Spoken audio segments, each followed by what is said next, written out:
ketika Hudson Institute menjadi pemrakarsa pelepasan dolar backed by gold. Dunia terdiam. Peristiwa tahun 1971 tersebut membuat dolar menjadi uang terkuat di dunia, bukan karena backed by gold atau memiliki underlying emas. Namun underlyingnya adalah hutang negara lain yang semuanya berbasis proyek, berbasis industri. Amerika melepas emas sebagai jaminan mata uang dolar. Mirip dengan tahun 1920-an hingga 30-an di Jerman sebagai negara kalah Perang Dunia Pertama dan Jepang setelah kalah Perang Dunia Kedua. Keduanya tidak punya emas untuk memprinting underlying mata uang mereka. Tapi underlyingnya pakai mesin perang bagi Jerman, dan bagi Jepang underlyingnya membangun infrastruktur perkeretaapian serta industri manufaktur. Dolar di tahun 1971 melepas jaminan atas emas adalah menggunakan MMT, Modern Monetary, teorinya Michael Hudson. Sejak saat itu Amerika menjadi negara superpower pertama di dunia. Tahun 80-an hingga tahun 90-an, Michael Hudson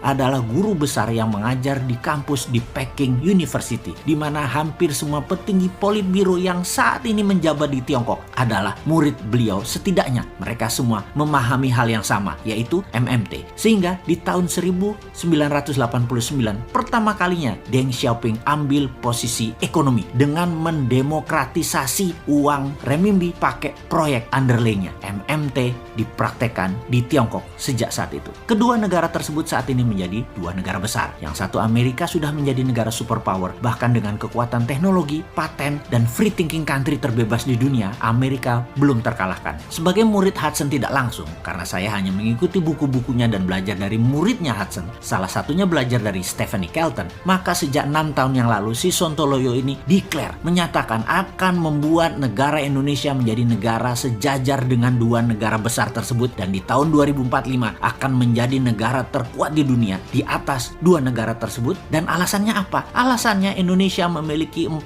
hal yang Tiongkok dan Amerika tidak punya. Amerika dan Tiongkok hanya pakai MMT saja sudah jadi negara besar. Indonesia punya kekuatan lain, yaitu punya sumber daya alam bawah tanah. Itu satu poin. Kedua adalah kekuatan sumber daya alam di permukaan tanah yang subur dan memiliki air yang cukup banyak. Lalu kita punya kekuatan isi laut. Itu nomor 3. Dan terakhir, nomor 4, lokasi strategis kekuatan maritim dunia, karena laut di tengah negara Indonesia dilewati 100.000 kapal dagang internasional. Ditambah kekuatan New Economic Model atau MMT atau Mardigonomic, Indonesia pasti menggila pertumbuhannya. Gunakan 4 kekuatan asli alam Indonesia tersebut atau geoekonomi ditambah ekonomi model yang agresif, maka dalam 20 tahun ke depan Indonesia itu game changing country. Saat ini kalau masih old mind yang menjabat dengan polanya ngutang ke asing, nyekek leher rakyat dengan pajak yang tinggi, membatasi free thinking bisnis dengan aturan membelenggu karena aturannya banyak pesanan oligar, maka Indonesia tidak akan berdaulat dan tidak akan menang dengan old mind kayak begini. New mind akan membebaskan berpikir dan bertindak setiap warganya untuk hal yang produktif. New mind melihat potensi Indonesia itu besar. New mind melihat potensi SDM, sumber daya manusia Indonesia itu sangat kreatif. Namun kebijakan politik, parlemen, dan partai membelenggu kreativitas dan potensi. Musuh terbesar bangsa Indonesia adalah sistem politik